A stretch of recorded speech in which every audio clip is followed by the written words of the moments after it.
Good government is when you can help people from whatever situation. There's a lot of people out there that need his help, and that's why when they put you in these positions, that's what you're supposed to do, is just help people. I think that's part of all good government. A lot of people think they always can do a better job. I guess that's just part of the business. Everybody think they can, that you made them mad at one point or something, so now they're gonna run against you, so everybody feel they can do a better job. You can't do anything alone. Some have been able to get up there and work well with others. Some have not been able to get there and work well with others. So it's just you have to get in and be able to work well with others. When I had the class reunion, they'd be like, what the heck? I was like, what the heck myself? They say, but, you're doing a great job. No, I think from walking, knocking doors so much, like I said again, with my family and everything, it kind of just kept inspiring me to go that way. So listen closely. You're about to hear a conversation with a genuine Louisiana Cajun. Tony Guillory is a police juror from Calcasieu Parish, which is Lake Charles, Louisiana, and that's about 3 hours west of New Orleans. Two things. First, I met Tony because, well, he stands out. He was sporting his Mardi Gras crew jacket, which features the outline of Louisiana in gold, and of course, his Mardi Gras beads. But, as he will explain, he is the first police juror I ever met. Louisiana is in many ways a state apart. State and local government in Louisiana actually goes back, in part, to their early French influences, and the state retains some of those early French traditions. It's also the only state with parishes. They're the same as counties, just a different name. Tony's an active member of the government, and he wears a lot of hats. He's the past president of the executive board of the Louisiana Police Jury Association and past vice president and president of the Black Caucus of Louisiana Police Jury Association. He was also a member of the association's Community Development Committee and their Criminal Justice Committee. Here at NACo, he's vice chair of the Economic Development Subcommittee. One of the issues he deals with is storm preparedness. Living in Louisiana, Tony's had to deal with his share of hurricane damage and how to prepare for the next one. As you'll hear, he knows what it's like to be in the middle of a hurricane. So let's meet and have a conversation with police juror Tony Guillory. That's coming up on The Good Government Show right after the break. The Good Government Show is sponsored by NACo. That's the National Association of Counties. County government is actually the oldest form of government in the United States, and it touches more people directly. Roads, highways, hospitals, schools, recycling, law enforcement, water and sewers. In most of the country, those services are maintained by the county. That's county government. NACo is a nationwide organization that represents all 3,069 counties across the USA. NACo helps county government work better together through things like sharing best practices, because when county government works well, that's just good government.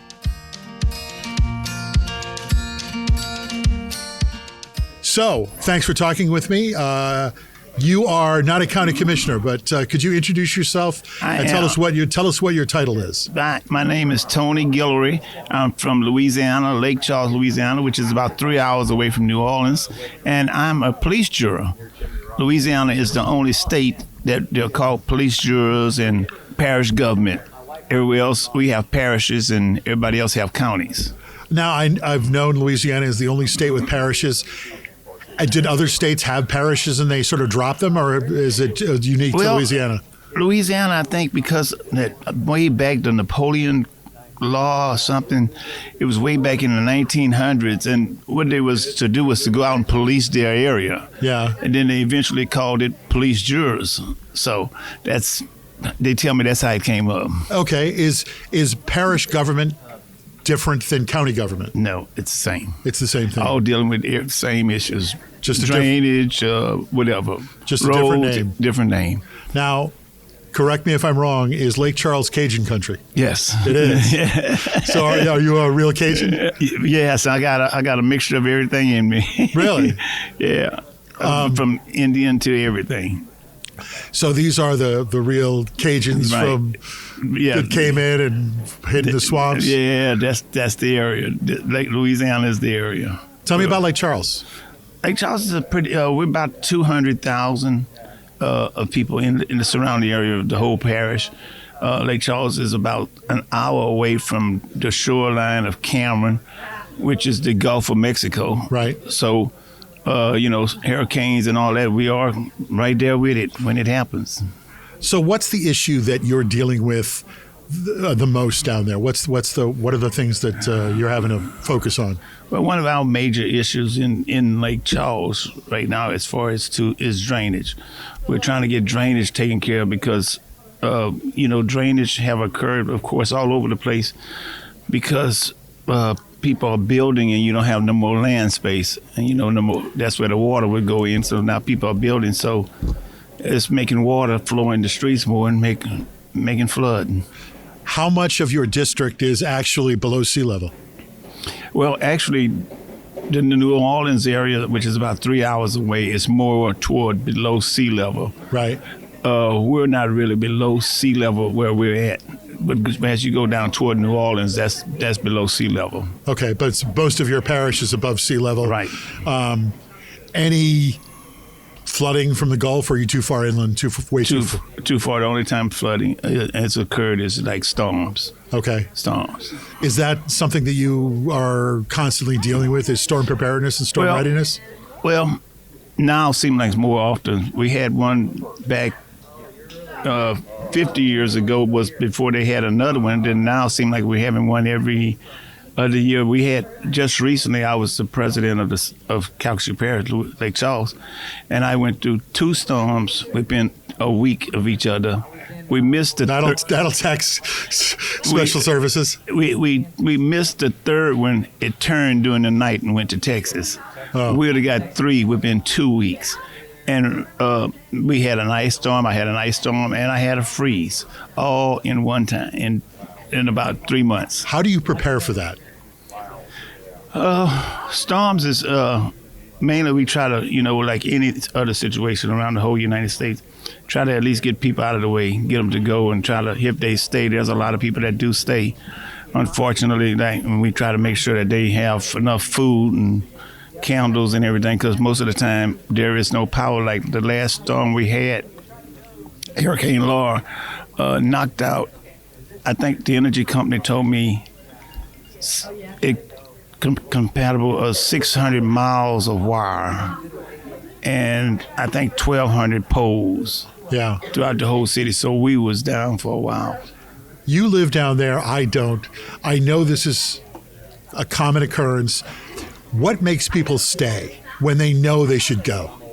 Well, I guess, Mr. Dave, that, I've never been called Mr. Dave, by the way. Thank you. Thanks for that. So, listen, before you go any further, we'll get back to that in a minute. I just got to explain what you're wearing. You got your Mardi Gras beads on? Yes. You got your captain's uniform on there? Yes. And what attracted, I noticed, is you have this big outline of the state of Louisiana on one shoulder. I got the Saints on the other one. The Saints, yeah. I got the Saints. You are a walking advertisement for Louisiana. Yes. Are you born and raised in Louisiana your whole life? I gather you certainly sound that way. Yes, sir. Family as well? Yes, sir. All right. Yes, sir. Okay. From a little city about an hour and a half of Lake Charles called Opelousas. Yeah. And Opelousas it's more Cajun French. More? Yes. They speak it fluently. Now, are there people where they speak Cajun French you don't understand? Yes. Really? Yes. Imagine how I do. They can say something, and they haven't taught the younger generation, which is I'm calling myself the younger generation. Good for you. Good for you. But no, they could speak it. They speak. It's not a Spanish, French, or anything. Now, of course, you could understand it if you speak Spanish, but it's just kind of a broken up French. Does that make a challenge governing that region, that area, with sort of a diverse population of folks that kind of want to be left alone? No, because some of the jurors that serve do speak it. Okay. Yeah, so some of the jurors that serve do speak it, so they're able to walk the walk and talk the talk. Okay, so they're well represented on the as police jurors. Yes, sir. Okay, and I'm sorry. Let's get back to the question I asked you before I had to divert into your briefs there. What makes those people stay? Well, the one thing that makes me stay myself, I guess, toward anybody else, is that you stuck it out in your home during a hurricane. Yeah, I actually stayed during every storm we had. Why? Well, because for one, I was the president, and I kind of had to stay around. Okay. And we had a building that was pretty strong, because This was the strongest hurricane ever to hit the States. It came in at 180 miles an hour. So it did a lot of damage in Lake Charles. And where were you when that passed over your head? I was in a building and I thought I was going to die. Did you really? Yes, I mean, because the building was squeaking and the windows sounded like they was about to open. It was kind of scary. Who were you there with? A lot of parish officials, a lot of parish government. Were you all sort of looking at each other going, I hope this is a good idea? Right. And, I would stay again. Because the first thing the next morning I do is get up and try to go see where people are. Right. And see if there's anything that, because during that time, a lot of, the power's out. So a lot of stores might call me and say, hey, come get this meat. Go pass it out. And I'll go to somebody and say, if y'all got some barbecue pits, I got free meat. So it's important to sort of be there right. for the day after, I guess. Right. So to be there for the day after, you got to survive the night of. Yeah. Yes. Yeah? Yes, you got to survive that night because it sounds like a train coming. Does it? Yeah, it sounds like a freight train. And you can't go outside because stuff is blowing all over the place, everything. There was a building next to the building we was in. It was like 20 stories, and you could just hear the glass popping out of it and everything. Next morning, all the glass that went out the building. I'm not going to say were you scared, but I'll say were you concerned? I was concerned, and a little scared. Yeah? Yeah. It's kind of scary. It's kind of scary. I bet. Yeah. The kid came in like about 2 in the. I can remember about 2 in the morning. So, it's it's out there. You did not sleep that night. No, no. I understand why, as a government official, you might have to stay. But what about all those individuals who are home in their houses? There's a lot of people. Why do they stay? And we should put buses together, school buses and everything, to get them away. But some people just can't. Some people just can't. Can or won't? Won't. Both. A little both. Why won't they? Don't want to leave their house. Don't want to leave their house. And, like I tell everybody, you could have got blessed last storm, didn't get no damage, but you just don't know. Each one of them has his own characteristics. Well, I mean, one of the things I've seen in the limited hurricane coverage I've done as a reporter is one house is fine, the house next to it is flattened. 2 houses across the street are flattened next to a house that's fine. Nothing, so there's not even one shingle. Right. So there's no sort of rhyme or reason. Right. And so that's what I tell people. You might have got through some of them, but just don't mean you're going to make it through all of them. So what's the biggest issue you were dealing with in Lake Charles? Like I say, the flooding. Flooding is the one major area. Drainage. Yeah. So we're working on a lot of major drainage. Actually, there's one area that got flooded out from the storm. And what they're doing is they're buying out most of the houses in the low back end, and we're going to put a big retention pond in the back there. So they're buying a lot of people out right now. And that came from the state of buying them out. And that has really been working, which they're getting good money right now, like $120 a square foot. Yeah. Yeah. So have you learned more about ecology and water management and land management? Yes. Yes. What's your background before you got into being a police juror? I sold cars for 28 years. You did? Yes. What kind of cars? Toyotas. Toyota. I used to have a RAV4. Loved it. Oh, Toyota's a good car. Yeah. So I guess you're learning on the job every day. Oh, yes. Any type of government, you're on the job every day learning different things. And I've been doing it for 16 years. What made you get into it? Family. My family have always been in it. And I guess from hanging out with my relatives, knocking doors and, seeing some good things that they was getting accomplished. I was, that's one of the things. The family never pushed me. That was just something I just wanted to do. All right. Well, this leads me right into our questionnaire. Okay. So now we're going to talk a little bit about your thoughts on government. So what is good government to you? From where you sit as a police juror in Lake Charles, Louisiana, how do you define good government? Good government, and I would say this would have to apply for just anybody. Good government is when you can help people from whatever situation. There's a lot of people out there that need his help. And that's why when they put you in these positions, that's what you're supposed to do, is just help people. I think that's part of all good government. Just simply helping people. Just simply helping people. How do you know if you're being effective? I mean, what's your yardstick holding yourself accountable to knowing that you're giving people good government? How do you monitor yourself? Well, for my area and also other areas, I help other people in other areas. When I see like major projects getting done, like drainage projects, $1 million drainage project for one area to help move the water so the people don't flood out, things like that, helping people from getting homes. We have a good home program. Someone that lives in a rental assistance housing unit is able to get into a house. They help them get into a house. They go through a 3-month course and help them get into a house. They help them with the down money up front, and so that's another good thing. Part of our something in Lake Charles that we do for people. So when you see actual action, positive movement, that's how you know. That's when I feel good.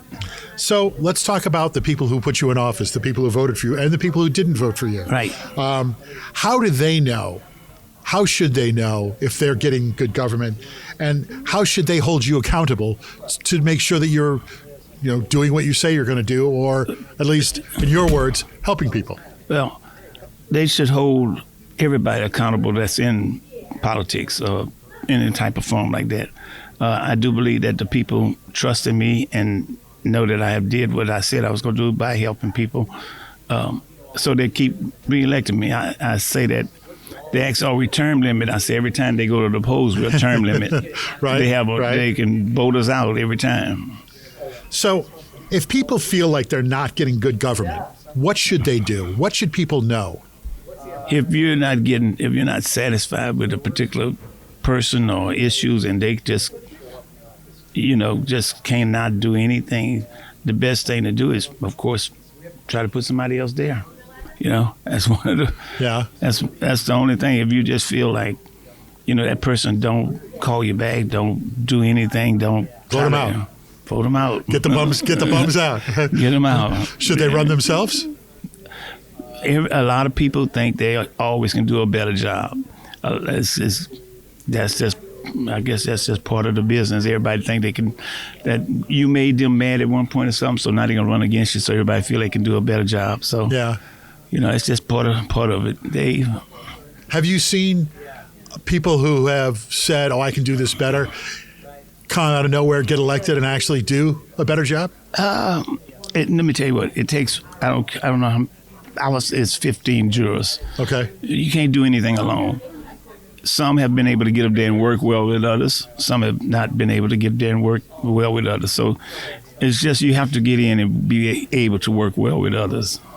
That's the key to being a good police juror, at least in Lake Charles. You got to be able to work with others. As an elected official, as someone who's been in office for, I think you said 16 years, what would you like people to know about how government works? Government is a slow process. People think that it can just get done right now. I need you to go clean my ditch. I need you to do whatever. It's a process that has to go, and it takes time on government. So I just want people to know that of any area, whatever state, that just be patient. And if they got something major, I'm sure that person could be working on it. It just takes a little time, but you have to follow up and make sure that person is doing it.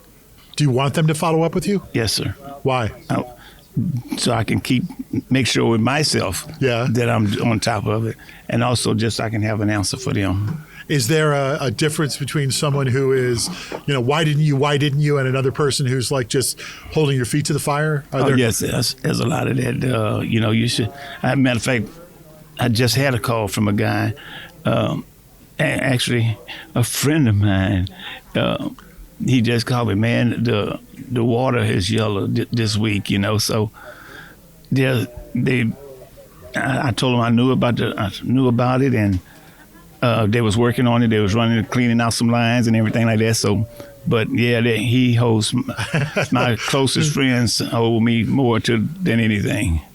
And I don't know why I still got them around, but they. Does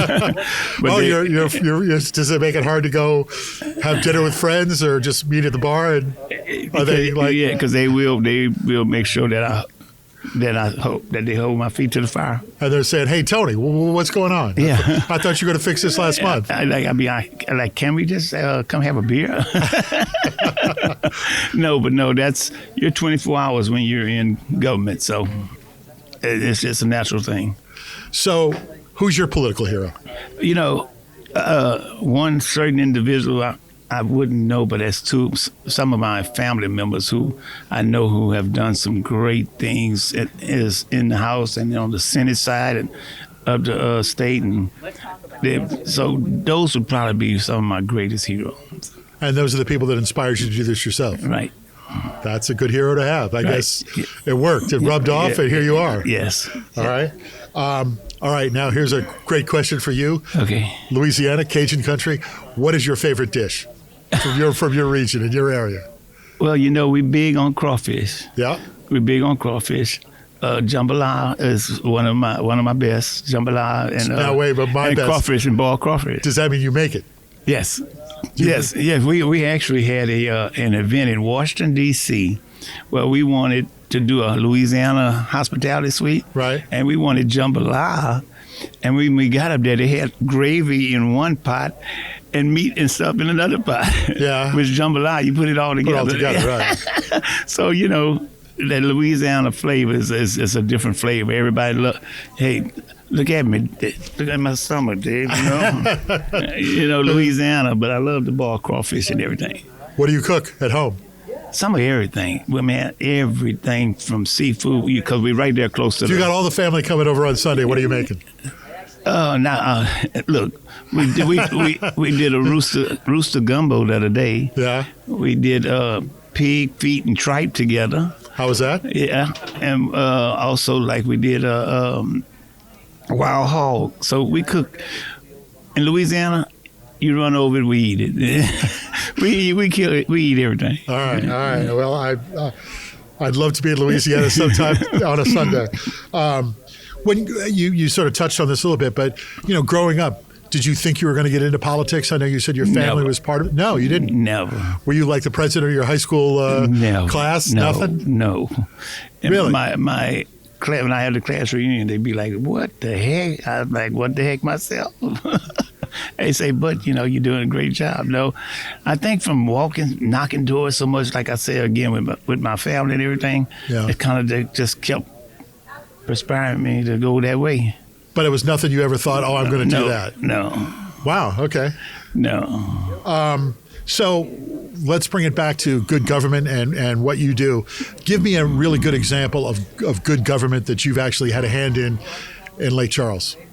I can tell you, Dave, that my last major project was $1,200,000 of doing a big drainage project in this one area because these people's houses was the water wasn't coming in yet, but it was like right at the door, right, on major rainfalls, and we just did a project in that one area. I spent $1.2 million, and it has really helped that area. Water is flowing better. Water can still come up, but it don't go all the way up to their door. It might just come up a little bit in the yard and then go down. That's better than coming to your door, though. That's better than coming to the door, especially when it's like an inch away from the door. All right. Well, listen, this has been great. It was a pleasure to meet you. Thank you, Dave. Thanks for stopping by, and I look forward to having some come to Louisiana. Look us up. All right, we'll do. Thank you, Dave. Thank you. Kutztown University is a smart choice for Pennsylvania students or students from anywhere looking for an outstanding college experience close to home and in the heart of Pennsylvania. With over 130 majors, KU has endless academic opportunities. Kutztown also offers plenty of on-campus housing, 24/7 dining options, comprehensive support services to ensure our student success, and so much more. Kutztown has 22 NCAA Division II sports teams and a nationally recognized men's rugby team. How about that? Plus, you get it all with the affordable tuition of a state university. So visit kutztown.edu on the web, kutztown.edu, and see why it's good to be golden. Wow. So that's what it's like to be at the center of a hurricane. But I guess when you're the president of the police jury, as Tony Guillory of Calcasieu Parish was, it's really important to be in the center of the storm. That was a good conversation with some good insight into how to prepare and survive and revive your community after a storm. So join us again on the Good Government Show when we'll have another conversation with another leader in government who will share their thoughts on good government with us. So thanks for listening. I'm Dave Martin. Join us again for a conversation with another government leader on the Good Government Show.